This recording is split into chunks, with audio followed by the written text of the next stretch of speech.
속으로.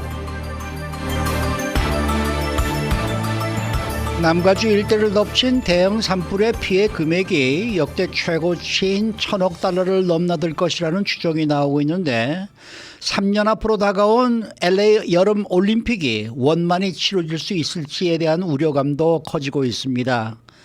뉴욕타임스는 LA시가 최악의 산불 피해 재건에 따른 재정 압박 속에서 44년 만에 세 번째 올림픽까지 동시에 준비하는 부담을 떠안게 됐다라고 보도를 하고 있습니다. 자, 봉화식 기자. 안녕하십니까. 이 LA의 대형 산불 과연 3년 뒤에 열리게 될 LA 올림픽 준비에 차질을 빚지는 않을까 이런 우려감이 커지고 있네요.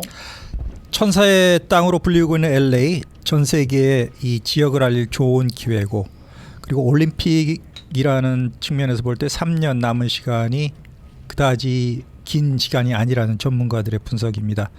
그리고 이런 우려, 지역 신문인 LA 타임스가 아닌 뉴욕 타임스에서 보도를 했는데요. 런던과 파리에 이어서 3년 뒤에 여름올림픽을 세 번째로 개최하게 되는 LA 입장에서 지금 최악의 산불 피해 재건 그리고 대회 준비까지 동시에 하는 것이 만만치 않은 과제가 됐다고 전했습니다. LA 올림픽은 2028년 7월 달에 개막을 하는데요. 2주일 동안 남가주 일대의 50곳에서 소프트볼이 열리는 오클라호마주를 포함해 가지고 35개 정식 종목 그리고 시범 경기까지 각종 이벤트가 열리게 됩니다. 전 세계 250개 나라 그리고 국내 50개 주 해외 관광객 수백만 명이 모이는 대형 이벤트를 성공적으로 치르기 위해서 LA가 지금 대중교통 시스템을 확대하고 있었는데 고질적인 교통체증 문제 해결에 나선 상황에서 산불이 덮치면서 이런 프로젝트가 큰 차질을 빚고 있습니다.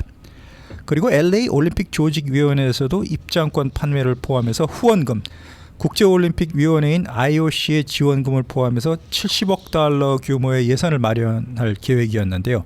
산불 때문에 초과되어 있는 예산이 LA시 그리고 캘리포니아 주정부가 앞으로 자체적으로 마련해야 될 것으로 보이고 있습니다. 네, 산불 피해 재건도 해야 되고 올림픽 준비도 해야 되는데 LA시 재정이 이게 감당이 될는지 모르겠습니다.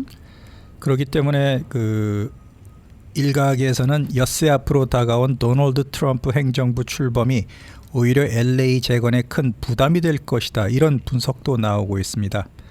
수십억 달러 규모의 거액이 투입돼야 되는 대중교통 시스템 건설을 위해서 연방정부 지원이 필수적인 요소입니다. 네. 그런데 트럼프 행정부에서는 대규모 예산 절감을 공약했기 때문에 얼마나 이 피해를 입고 있는 LA에 지원이 될지 불확실한 상황이고, 지금 보험업계 같은 경우에는 현재까지 알려진 그 부담 금액이 약 330억 달러로 추산이 되고 있는 그런 상황입니다.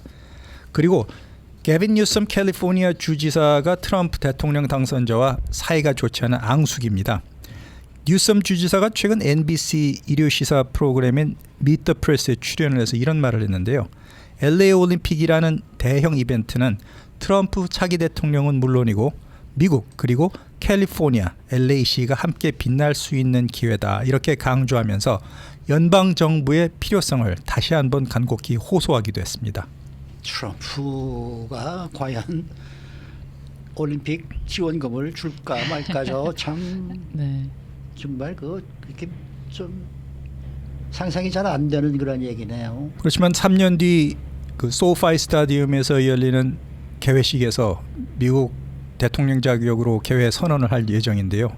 본인도 이 세계의 스포트라이트를 받을 수 있고 또 강한 미국을 알릴 수 있는 그런 기회로 보이기 때문에 어느 정도의 예산은 수락하지 않을까 이렇게 예상되고 있습니다. 제 생각에는 LA에서 한다 그러면 안 주고 차라리 플로리다로 옮기십시오 이렇게 나올지도 모르죠. 거기는 트럼프 당선자 자택이 네. 있는 곳 아닙니까? 글쎄요. 그러니까요. 예. 그러니까 플로리다로 옮겨 네. 아니면 텍사스로 옮겨. 공화당에 많은 이 줄을 좀 옮겨라. 그래가지고 뭐 IOC에다가 아예 신청서 개최지 변경 신청을 해. 뭐 이런 식으로 나올지도 모르죠. 명분이 있죠. 명분이 네, 있죠. 예. 그럴 수 그러니까 있는 가능성이 뭐 높습니다. 캘리포니아에 돈 주고 싶겠어요. 더더구나 게빈 뉴섬한테 아이고 제가 보기엔 그거 그렇게 쉽지 않을 것 같은데. 자, 올림픽 개최를 반대하는 환경론자들도 이번 산불을 계기로 목소리를 높이고 있다. 이런 소식인데 말이에요. 대표적으로 올림픽 반대 단체를 이끌고 있는 에릭 시안 리더에 따르면은 LA 산불 피해는 역대 최악이다.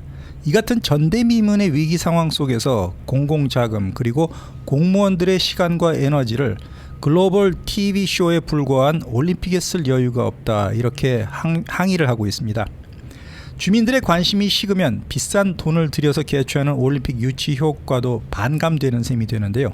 한인타운 발전 그리고 한류 이미지 고양까지 그 LA 올림픽이 좋은 기회가 될 수 있는데 이렇게 되면은 한인 단체 그리고 한인들에게도 막대한 피해가 갈 것으로 보이고 있습니다.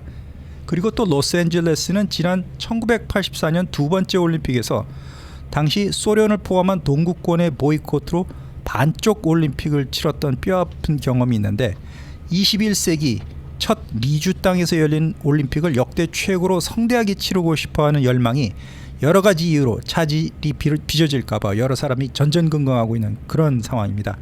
그렇기 때문에 이번 산불 피해 오히려 전화위복의 계기로 삼아서 더 안전하고 더 나아진 시설에서 치르는 여름 제전으로 승화시키는 그런 묘안이 필요할 것으로 보이고 있는데요.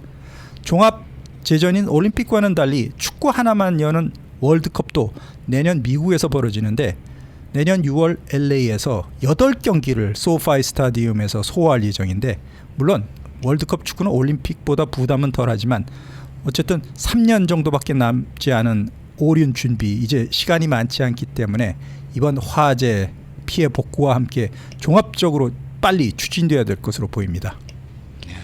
자, 다음 소식입니다. 법무부가요. 트럼프 대통령 당선자의 2020년 대선 결과 뒤집기 혐의에 대한 특별 검사 보고서를 오늘 공개했네요. 그렇습니다. 네. 특검 보고서 공개를 막아달라는 트럼프 당선자의 요청을 법원이 기각한 지 채 하루도 되지 않아가지고 예. 전격 공개가 됐습니다.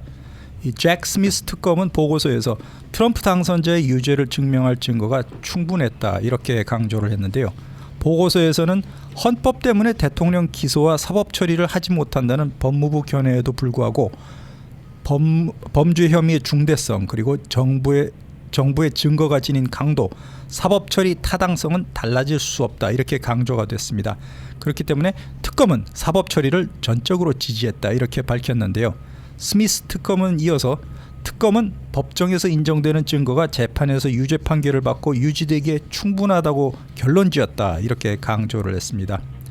자정을 넘겨서 공개된 보고서 본문이 137페이지에 달하는데 최종 보고서의 절반 분량이고 다른 피고인 재판이 진행 중인 기밀 문서 관련 보고서는 이번에 공개되지가 않았습니다.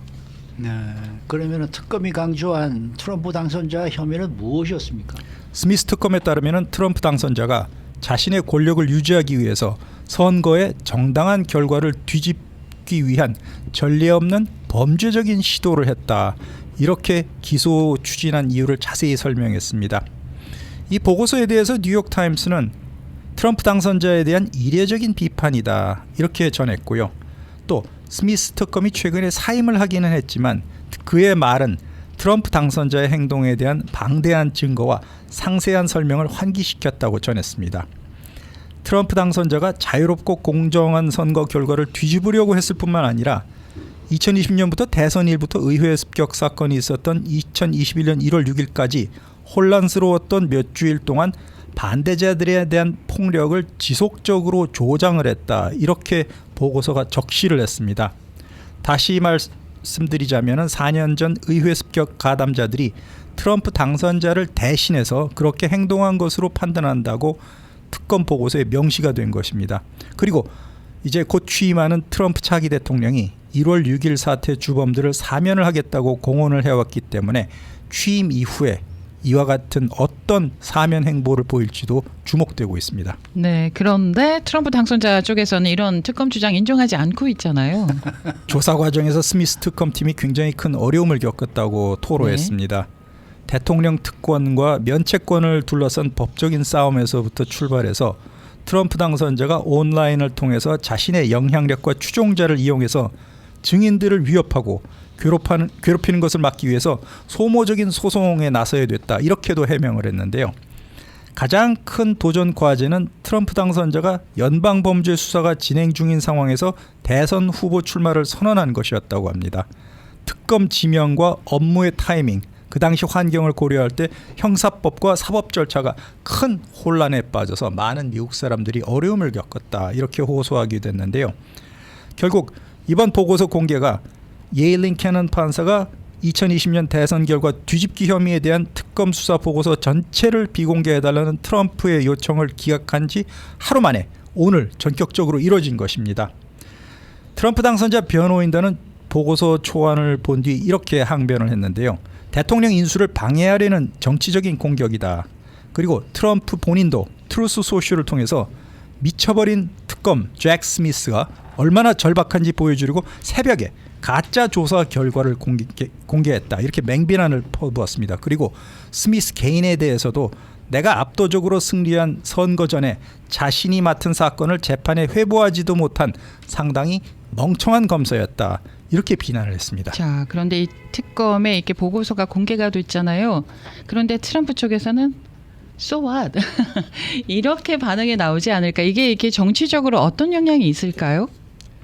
네, 앞으로 이 취임을 했지만은 예. 트럼프는 잘 알려지다시피 미국 대통령 역사상 처음으로 유죄 판결을 받고 대통령 임기를 시작하는 그런 불명예를 4년 내내 안게 됐습니다. 네. 그리고 앞으로도 자신의 혐의에 대해서 나는 잘못한 것이 없다, 증거로 확보된 공식 문서도 부인을 하고 이렇게 모르쇠 작전으로 계속 나가기 때문에, 그럼에도 불구하고 지난번 대통령 선거는 많은 유권자가 트럼프의 그런 단점을 알면서도 그래도 민주당 정권보다는 한번 정권이 교체가 되어야겠다, 그런 바람으로 묻지마 투표식으로 오히려 예전 투표보다 더 많은 차이로 트럼프를 당선자로 만들었기 때문에 그 트럼프 차기 대통령의 고집스러운 행보가 더 강하게 이어지지 않을까, 이렇게 추정되고 있습니다. 앞으로 4년 동안 좋은 정치를 아주 잘 하게 되면 이런 것들은 또 저기 안으로 묻히지 않겠습니까? 네, 그렇죠. 외교라든가 경제 문제 해결만 잘하면은 트럼프 당선자의 단점도 뭐 묻힐 가능성이 있을 것 같은데 앞으로 네.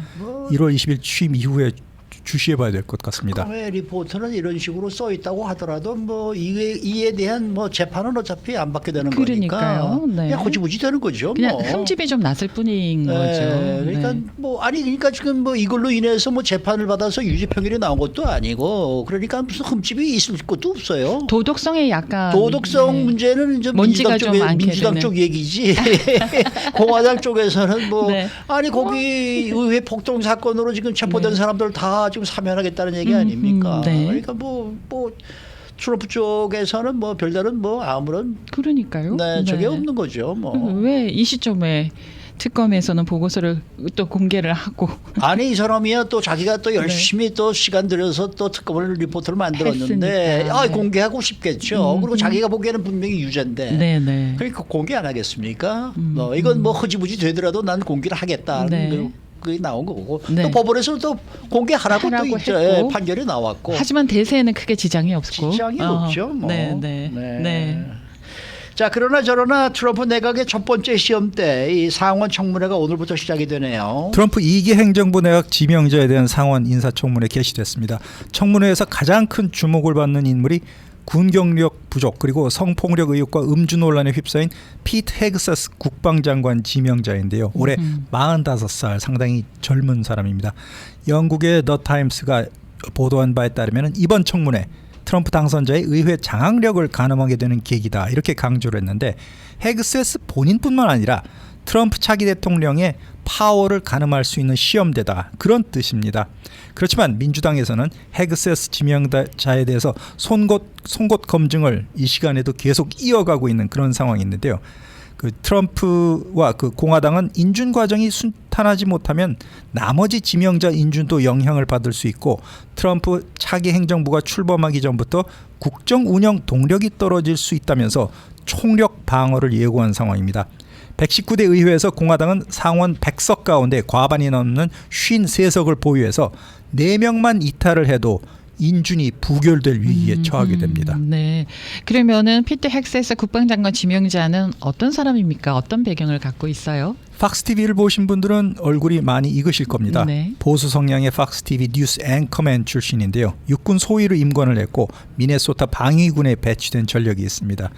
국방장관이라는 직은 원래 고위 장성이 맡아야 되는데 40대 영관급 장교가 발탁이 돼서 트럼프 인사 파격 중에서도 파격이다, 이런 반응이 주를 이루고 있습니다.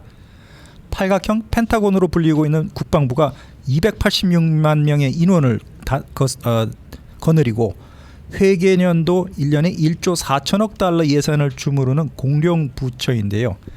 군 경력이 짧은 헤그세스 지명자가 국방부 수장으로 적절치 못하다면서 민주당에서는 자질 부족을 집중적으로 거론하고 있습니다. 그렇기 때문에 헤그세스 본인은 나 자신이 국방부 장관으로 전통적인 스타일이 아닌 것은 인정을 하겠다. 하지만 만약 내가 인준을 받아서 국방장관직에 취임을 하게 되면 군에 대한 신뢰를 다시 회복을 하고 동맹국들과 협력을 해서 인도 태평양 지역, 아시아 지역에서 공산 중국의 공격을 억제할 것이다, 이렇게 약속을 했습니다.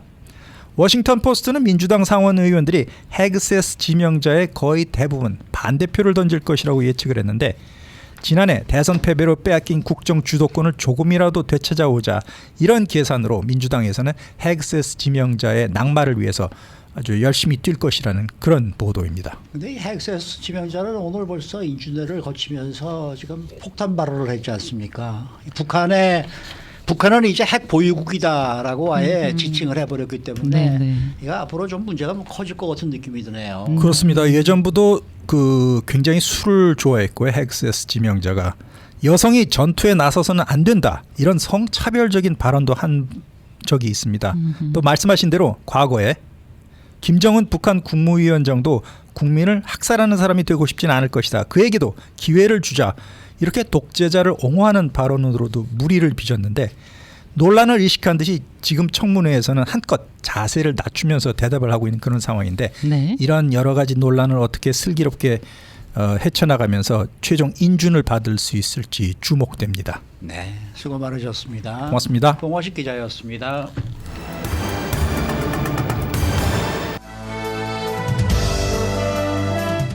인사이드 아메리카.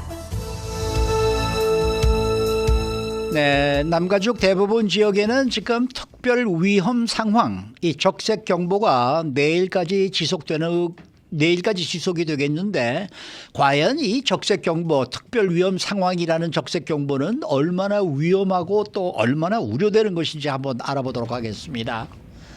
또 강제 대피령으로 집을 떠나야만 하는 주민들은 여전히 모기지나 렌트비, 유틸리티 요금을 지불해야 하는 것인가, 이에 대한 또 답도 알아보도록 합니다. 박현경 기자. 네, 안녕하십니까. 이 특별 위험 상황, particularly dangerous situation, 이 적색 경보라는 것이 그렇게 흔히 발령되는 게 아니라면서요? 네, 특별 위험 상황, 줄여서 PDS라고 하는데, 국립기상청에서는 이 PDS 경보를 거의 내리지 않아 왔고 이번이 전체 4번째 발령입니다. 4번째. 네, 국립기상청 옥스나드 지부, LA와 벤투라, 산타바바라, 샌루이스 오비스포 카운티를 관할하는데, 이곳에서 지난 2020년에 처음 특별 위험 상황 경보를 채택했다고 합니다. 아하. 가장 극심한 화재 기상 조건에 대한 경보를 분명하게 알리기 위함이었는데요. 물론 어떤 종류의 적색 경보도 다 위험하죠. 그렇지만 그 범위 안에서도 정도라는 게 있기 때문에 극단의 극단을 알리는 방법을 원했고, 그렇게 해서 나온 게 바로 이 PDS 경보라고 국립기상청은 설명했습니다. 네. 실제로 이 경보가 발령이 되면 산불의 위험이 정말 높아지는 게, 그에 앞서서 3차례 발령됐을 때마다 굉장히 파괴적인 산불이 발생했었지 않습니까? 네, 3번 다 상당히 큰 산불들로 피해가 있었습니다. 예. 지난해 11월 벤투라 카운티에서 발생한 마운틴 산불, 이게 19,900여 에이커 규모를 집어삼켰고 240채 이상 건물들을 전소시켰습니다. 그리고 지난해 12월 말리부에서 빠르게 번져서 4천여 에이커를 태우고 건물 20채 정도를 소실시킨 프랭클린 산불도 맞습니다. 있었고요. 그리고 지난주에 발생한 팔리세이즈와 이튼 산불, 현재 캘리포니아 역사상 가장 치명적이고 파괴적인 산불 중 하나로 기록되고 있죠. 이에 더해서 이제 오늘 새벽 4시를 기해 내일 저녁 6시까지 또 한 차례 특별 위험 상황 적색 경보가 발령된 겁니다. 이 특별 위험 상황 경보가 내려지게 되면은 더더욱 긴장할 수밖에 없겠네요. 네, 앞서 모닝뉴스 시간에 전해드렸습니다만 오늘 새벽에 이미 강한 돌풍이 있었죠. 샌 가브리엘 산맥이 매직 마운틴 트럭 트레일에선 최대 시속 72마일의 돌풍이 기록됐습니다. 그랬구나. 네, 만약 그곳에서 새로운 화재가 시작되면 또 한 번 빠르게 폭발할 가능성이 있는 겁니다. 예. 그런가 하면 팔리세이즈와 이튼 산불도 진화율이 높아지고 있다고 전해드리긴 했습니다만 여전히 타오르고 있기 때문에 몇몇 핫스팟을 만약에 자극하고 다시 불씨를 재점화시킨다면 또 이게 아이고. 확산될 수 있습니다. 네, 그래서 당국이 주민들에게 각별히 주의하고 또 주의하라고 당부하고 또 당부하고 있잖아요. 네, 그런데 주민들이 이렇게 생각하실 수도 있겠습니다. 예.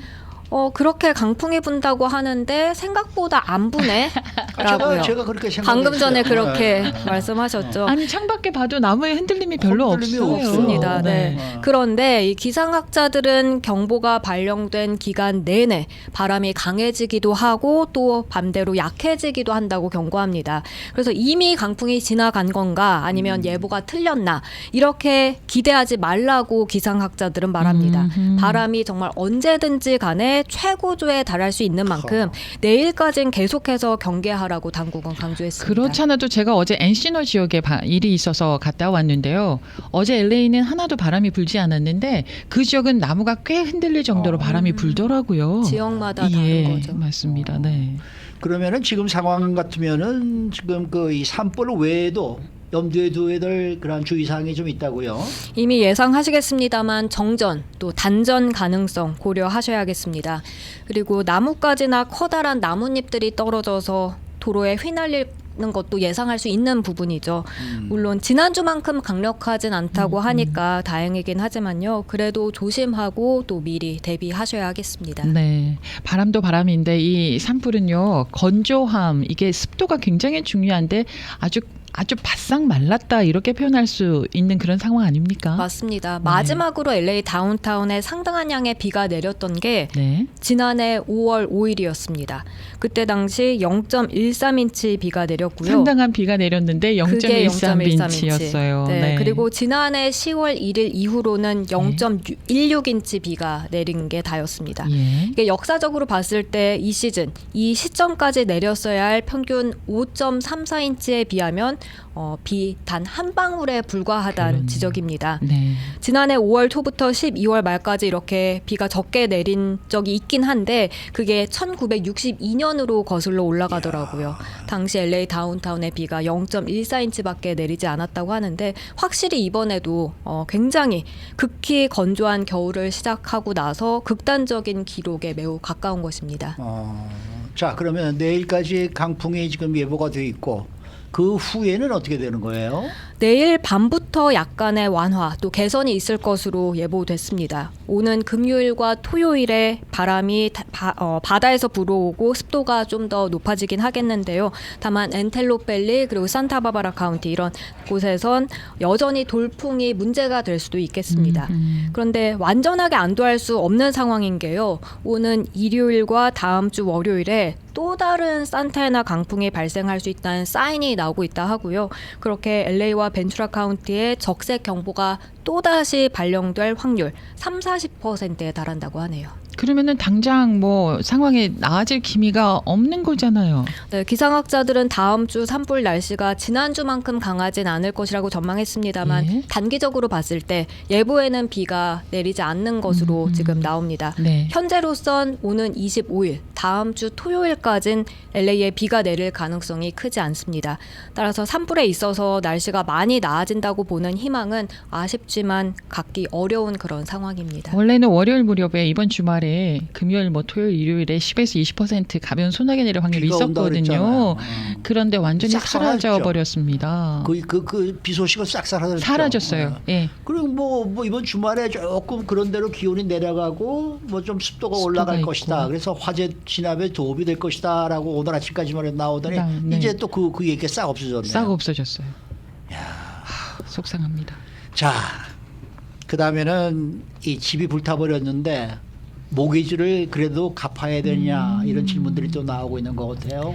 네, 이 페니메에 따르면 재난으로 피해를 입은 주택 소유주들은 최대 12개월, 그러니까 1년 동안 모기지 페이먼을 줄이거나 중단할 수 있는 자격이 주어지게 됩니다. 아, 그렇구나. 네, 산불로 집이 전소된 경우 가능한 한 빨리 그 모기지 서비스에 연락해서 옵션에 대해 논의하는 게 권고되는데요. 매달 페이먼을 일시적으로 낮추거나 없애고 레이피와 차압을 방지하는 유예 플랜에 대한 자격이 있을 수 있기 때문입니다. 물론 유예 플랜이 만료되면 그땐 결국 모기지 빚을 갚아야 하긴 합니다. 그러면은 재산세는 어떻게 되는 거예요?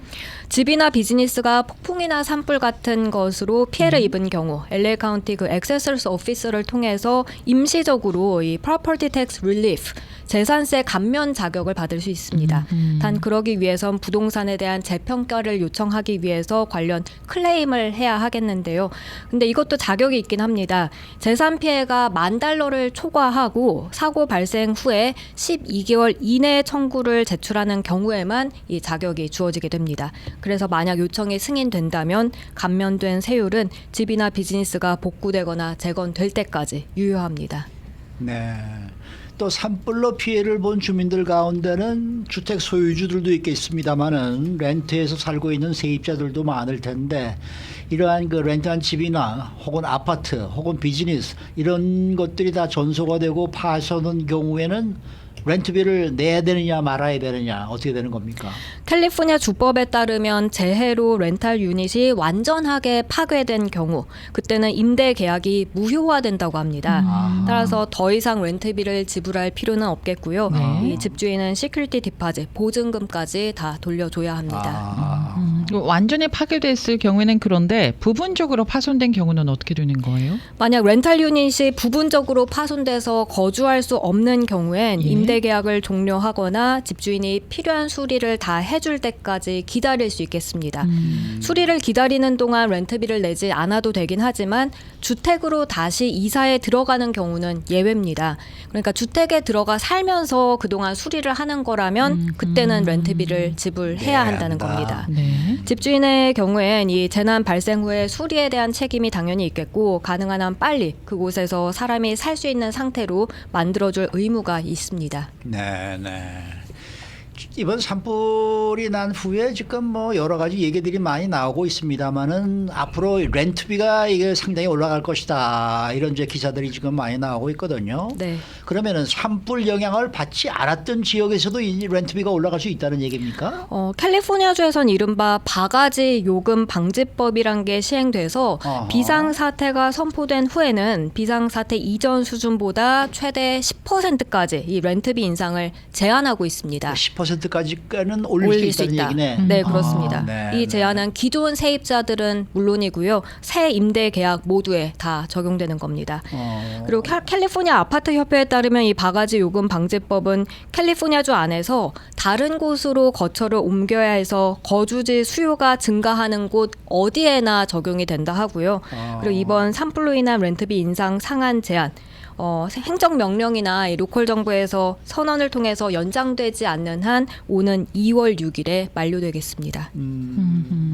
자, 마지막으로 유틸리티 요금은 뭐 지불해야 되는 건가요? 아니면 유예되는 건가요? 그건 이제 가스, 수도, 전기 요금을 계속 지불해야 하는지 서비스를 제공하는 각 회사들, 프로바이더에 따라서 그리고 거주 지역, 그리고 또 거주지 상태에 따라 달라지게 됩니다. 네. 알타데나 지역에 전력 공급하는 이 남가주 에디슨사는요, 강제 대피령이 내려진 곳에 거주하는 모든 고객들에게 빌링을 중단했습니다. 이런 요금 청구 중단은 지난 8일자로 이제 발효가 됐고요. 그리고 LA 카운티와 협력해서 완전하게 전소된 주택의 주소를 얻고 있다고 해요. 그렇게 해서 이건 빌링 리스트에서 영구적으로 지워지게 됩니다. 그렇군요.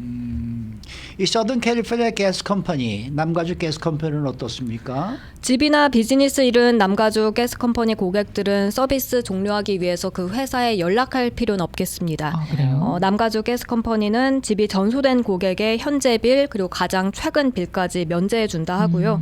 그리고 안전상 이유로 소칼가스에서 이제 그 서비스 중단한 고객들한테도 정전 기간 동안만큼은 요금을 청구하지 않는다고 하네요. 네. 그러면은 LA 수도전력국 DWP는 어떻습니까? 네, DWP는 산불로 직접적인 피해를 입은 지역들에서 청구서 발송을 중단했습니다. 그리고 재정적 어려움을 겪고 있는 고객들한텐 이 청구서 관리에 관해서 자기네들한테 이제 문의하도록 권장하고 있습니다. 네, 우리 한인들도 피해를 보신 분들이 많으실 텐데 이러한 소식들이 좀 도움이 됐으면 좋겠네요. 그렇습니다. 수고 많으셨습니다. 고맙습니다. 박현경 기자였습니다.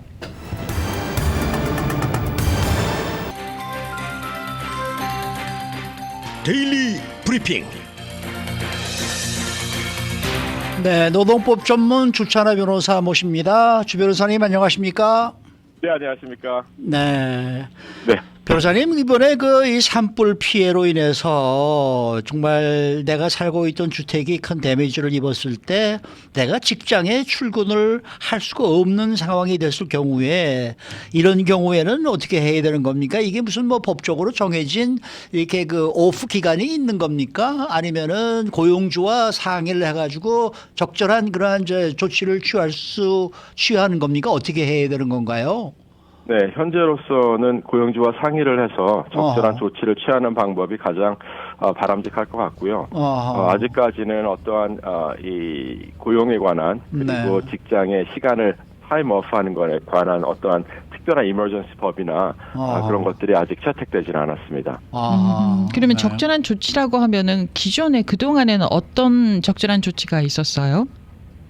적절한 조치라면은 이제 결국은 타임오프를 하게 되는 건데요. 그렇죠, 그렇죠. 예를 들어서 적립된 베케이션이 있다든가 아니면은 무급으로도 특별한 어떠한 직원에게 큰 임팩트가 없이 시간 타임오프를 줄 수 있는지에 대해서 좀 회사와 적절하게 조율하는 게 가장 지혜로운 방법이 아닌가 하는 생각이 듭니다. 네. 여기서 만약에요, 그 회사 차원에서 어려움을 겪고 있는 피해를 입은 직원에게 보너스 형태로 이렇게 기부 같은 거 한다고 이제 치면은 그러면은 체크로 이제 회사가 그 피해를 입은 직원한테 줬을 때 좀 넉넉한 돈을 줬다 그러면은 이거 세금 보고 해야 되는 거예요? 아니면 그냥 받을 수 있는 거예요? 그 문제에 대해서는 아마 텍스 문제이기 때문에 CPA들과 상의를 하는 게 맞는 것 같고요. 네네. 네, 회사에서 어떠한 금전적으로 도와주거나 아니면은 더욱더 중요한 건 제 생각에는 유급병가처럼 어떠한 유급 제도를 좀 제공을 해서 시간도 타임오프를 할 수가 있고 그 다음에 그 타임오프하는 시간에 적절한 임금이 지불될 수 있도록 도와주는 게 바람직하지 않나는 생각이 듭니다. 그러니까 어떤 규모의 재해가 발생할 경우 엠플로이어는 엠플로이에게 며칠간의 휴가를 지급한다 이런 규정은 없는 거군요. 그런 특별한 의무는 없습니다. 아하, 네. 그러니까 이거는 어디까지나 고용주와 함께 상의를 해서 결정을 줘야 되겠군요. 네. 네. 자, 지난 20년 동안에 이곳 캘리포니아주 고용주를 힘들게 했던 파가법, PAGA 법이 개혁이 됐다고 합니다. 이 파가 소송에서 고용주에게 많이 유리하게 바뀌었다라는 소식인데 정말로 그렇게 유리해진 겁니까? 현재 시점에서 표면적으로는 고용주에게 유리해졌다고 주장할 수 있겠습니다. 이 파가 많이 말씀드렸었는데요. 이 주사법부 장관법이라고 번역이 됩니다. 쉽게 말해서 회사의 한 명의 대표 직원이 전 직원이 받을 수 있는 노동법 위반 벌금을 대신해서 받을 수 있는 집단 소송과 비슷한 성격의 노동법 소송이라고 볼 수가 있겠습니다. 네. 이 손해배상 액수가 통상적으로 수십만 달러, 크게는 수백만 달러가 될 수 있기 때문에 지난 20년 동안 이 캘리포니아 고용주들이 정말 시달려왔던 심지어는 이 사업체가 힘들어질 정도로 심각한 문제가 되어 왔습니다. 사실 작년 11월 선거에서 파가를 폐지하자는 투표를 하려고 했었습니다. 하지만 이 게빈 뉴섬 주지사가 11월 투표에서 파가 폐지에 대한 투표를 완전히 제거해버렸고 대신에 개혁을 하겠다라고 고용주들 쪽과 합의를 본 결과라고 볼 수가 있겠습니다.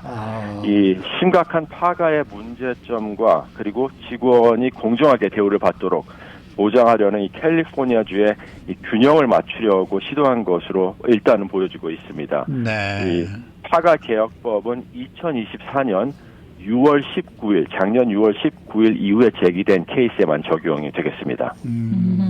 그러면은 법적인 개혁 내용은 구체적으로 어떻게 바뀌었던 거예요?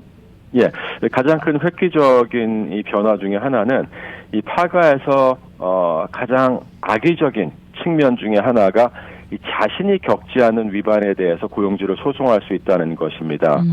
예를 들어서 파가 소송 시효 기간 동안 직원이 아무런 문제 없이 점심시간도 잘 받고 그리고 초과 근무 시간도 다 제대로 받았습니다. 하지만 휴식 시간만 제 시간에 받지 못했을 경우에도 그 직원은 휴식 시간 외에 자신이 직접 위반을 겪지 않은 자신에게는 적용되지 않는 식사 시간 위반이나 초과 근무 시간 위반, 임금 명세서 위반에 대해서 대신 고용주를 고소할 수 있다는 것이 되겠습니다. 이 파가 개혁은 이를 완전히 바꾸었고요. 이 파가 원고는 노동법 위반에 대해서 소송을 제기하려면 이 주장된 위반을 개인적으로 직접 겪었어야만 이제 소송이 가능하겠습니다. 다시 말해서 식사 시간 위반을 당한 적이 없다면 파가 개혁법에 따라서 식사 시간 위반에 대한 소송을 대신해서 제기할 수가 없게 되었습니다. 아주 가장 어떻게 보면 힘든 측면 중에 하나가 사라졌다고 볼 수가 있겠고요. 그리고 또 한 가지 이 파가 청구는 1년 시효로 이제 고정이 됐습니다. 개혁 전에는 파가 원고가 이 고용주를 위해서 일하는 것을 멈춘 후에도 다른 직원에 대한 지속적인 위반이 있다면 소송 시효 기간이 끝나지 않았다. 재판이 계속돼야 된다고 주장을 했을 수 있었는데요. 현재는 이 파가 개혁은 원고가 1년 동안에 소송 시효 기간 내 위반을 겪었어야만 소송이 가능하겠습니다. 그럼 이 파가 개혁으로 인해서 벌금 금액도 좀 줄어들었나요? 예, 벌금 금액도 많이 줄었습니다. 예전에는 기본 벌금 최초 위반 시에 $100 그리고 후속 위반 시에 $200였습니다만은 이번에는 이 개혁법은 기본 벌금 $100가 최대다라고 제한을 했고요. 가장 큰 문제가 되었던 임금 명세서 역시 벌금이 좀 줄었습니다. 예전에는 $100 또는 $200였던 위반 사항의 벌금이 현재로서는 $25로 상한액으로 정해졌고요. 하지만 여기서 또 한 가지 중요한 점은 아예 임금 명세서를 제공하지 않는 고용주에게는 이 $25라는 상한액이 적용이 되지 않고 계속 $100와 $200의 위반이 적용이 되겠습니다. 이 뜻은 다시 말하면 임금 명세서가 완벽하게 준수를 못하더라도 임금 명세서를 무조건 제공을 해야 된다는 뜻이 되겠습니다. 또 한 가지 부분은 많은 고용주가 주급으로 임금을 지불하는 분들이 상당히 많았습니다. 보통에는 2주에 한 번씩 아니면 한 달에 한 번씩 월급이 지급이 됐었는데 이 주급으로 지불했던 고용주는 직원에게 주급으로 주었기 때문에 위반 시에 2배의 벌금을 지불했어야만 됐습니다. 왜냐하면 페이 피리어드가 위클리기 때문에 페이 피리어드당 위반이 이 2배로 2주에 한 번보다는 1주에 한 번의 위반 벌금이 되기 때문에 상당히 2배 이상의 벌금을 냈었는데 이 파가 개혁은 이 주급으로 지불하는 직원에 대한 벌금이 50%가 감소를 해서 2배에 대한 벌금이 없이 직원들에게 주급을 지불할 수가 있게 되었습니다. 이 법은 사실 매주 이 임금이 필요한 직원들에게 사실 큰 도움이 될 거라고 예상이 되고 있고요. 2배로 여태까지 됐던 이 고용주를 좀 위한 그러한 개혁적인 법이 되겠습니다. 그런데 지금 개혁이 된 파가 법은 2024년 6월 19일 이후에 적용이 되는 거지요? 네, 맞습니다. 그러면은 그 전에 파가 소송으로 법정 분쟁에 있는 분들, 그런 분들도 꽤나 많이 계실 듯한데, 그러면 이 법이 아예 없어지기 전까지는 계속 법적인 분쟁이 계속 될 거 아닙니까? 그렇죠. 네. 네. 그러면 뭘 어떻게 준비를 하고 어떤 부분을 알아두는 게 좋겠습니까? 네. 일단 말씀드린 날짜 전에 6월 19일 전에 제기된 소송들에게는 적용이 되지 않겠습니다. 네. 하지만 그 이후에 제기된 모든 소송에게는 이런 개혁법이 적용이 되겠고요. 사실 소송 시효가 제한이 됐고요. 벌금 액수가 줄어들었고, 그리고 개인적인 위반 사항 등등 이 고용주가 방어할 수 있는 틈들이 많이 생겼습니다. 네. 하지만 제 생각에 이번 개혁의 이 최고로 중요한 개혁의 꽃을 논하자면 이 파가 케이스가 생겼을 때 고용주가 이 모든 합리적인 조치를 취할 수가 있게 되었고요. 그럴 경우에는 파가 벌금이 획기적으로 15% 정도 또는 30%만 내면 된다는 것입니다. 여기서 이 모든 합리적인 조치는 결국 모든 위반 사항을 합법적으로 시정할 수 있다, 고칠 수 있다는 뜻이 되겠는데요. 네. 예를 들어서 식사 시간이 제공이 안 됐다거나 최저 임금이 지불이 안 됐다거나 초과 근무상 등이 지불이 안 됐을 경우에는 이 미지급을 지난 3년 동안 미지급에 대한 충분한 금액을 직원에게 지급을 하면 되는 거고요. 다시 말해서 미지급을 지불하면 되는 거고요. 그리고 직원을 완전하게 만들어주면 그렇다면은 이 어마어마한 벌금을 피할 수 있다라는 이러한 고칠 수 있다는 게 굉장히 중요한 개혁 중에 하나가 되겠습니다. 다시 말해서 이 수정을 하게 되면 모든 벌금을 면할 수가 있다라는 뜻인데요. 물론 이런 수정할 수 있는 기간이 정해져 있기는 합니다.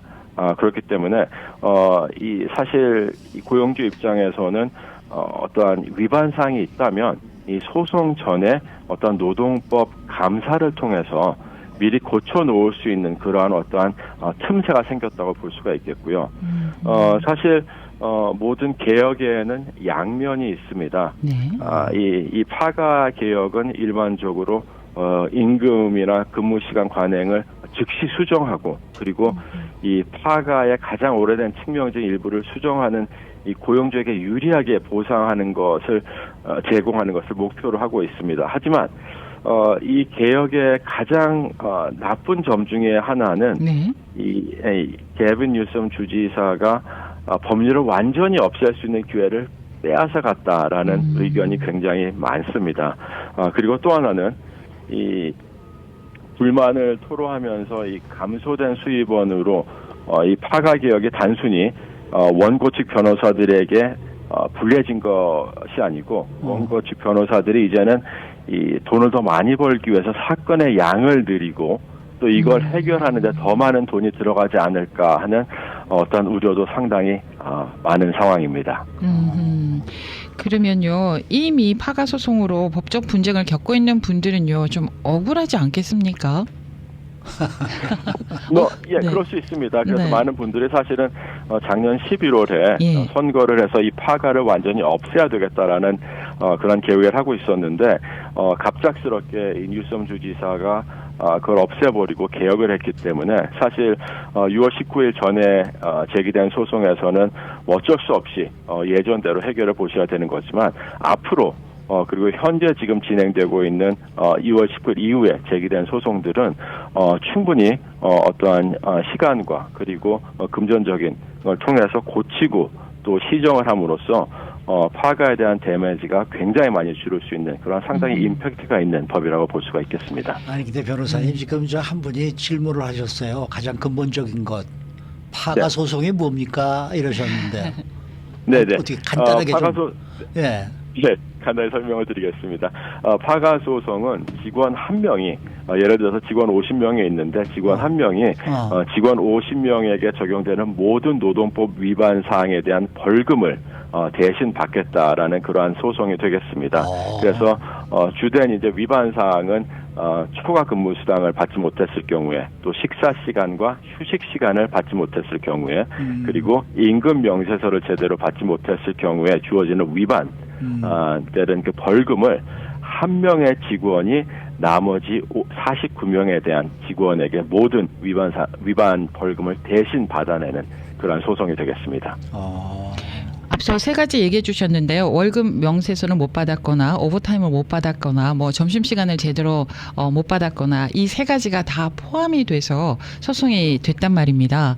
그런데 이제 네. 직원이 10명이 있었는데 그 10명 가운데 어느 직원은 세 가지를 다 받았고 어떤 직원은 그냥 월급 명세서 몇 번만 못 받았고 또 어떤 직원은 뭐 오버타임을 제대로 못 받았다 이렇게 나누어질 수가 있는데요. 기존의 파가는 이거 상관없이 다 몽땅 더 해가지고 그 벌금도 내고 뭐 이랬던 거였어요?